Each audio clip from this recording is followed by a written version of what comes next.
my running mate Sherry Huckla and I were at Fannie Mae to stand up for two families, two women and their families who had been long-term homeowners and stalwarts of their community, victims of a system that just locked them out and cheated them at every turn.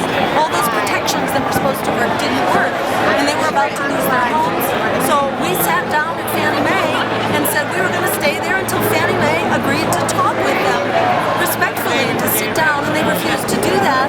So there were 5 of us that went to jail to protest that, and I think it ought to be a required experience for everyone running for public office. There's no political will, which is why we need to fundamentally change that political system, which is not there for us.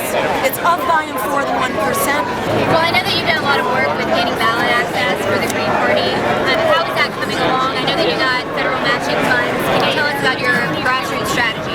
Yes, well, the grassroots really is rising up, and it's very exciting to see in all kinds of ways, like what we see around us here.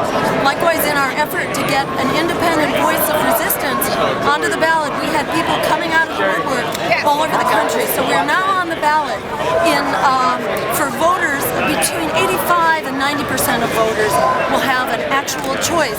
So when they go into the voting booth, they don't have to just give a mandate for another Wall Street-sponsored politician to continue 4 more years of Wall Street rule. Do you think you'll be able to successfully get into a debate with Obama and Romney? In every election I've run in at the state level in Massachusetts, we've always begun that election being excluded from the debate, and we have always managed to find a way to fight into the debates and actually be included in the televised debates. The Commission on Presidential Debates is a private corporation run by and for the Democratic and Republican parties. What are they doing assuming a position of cutting everyone else out? This is not what a debate looks like. You know, it's an absolute outrage to suggest that the American people don't deserve to hear some choices.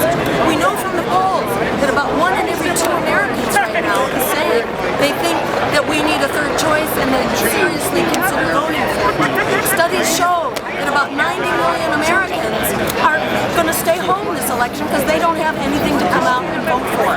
We've seen where this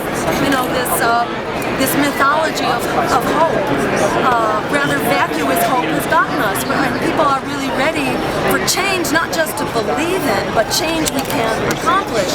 We can also win an election by winning the day, driving these issues forward, getting into the debates, changing the debate, and really challenging power.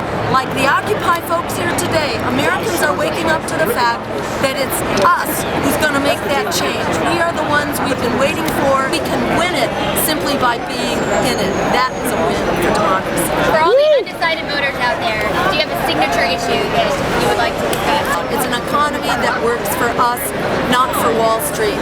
And on day 1 of a president's term, if she wanted to, she could fire Wall Street from the White House, because it's Wall Street that's running the White House right now, and move forward the Green New Deal, which is our core policy for fixing the economic emergency, the jobs emergency, the climate emergency, and the war emergency. Because with a green economy, we make wars for oil obsolete. It's a convergent solution. The American people deserve it now. They want it, and we intend to drive it forward and not be stopped. And thank you, Occupy Wall Street, for making it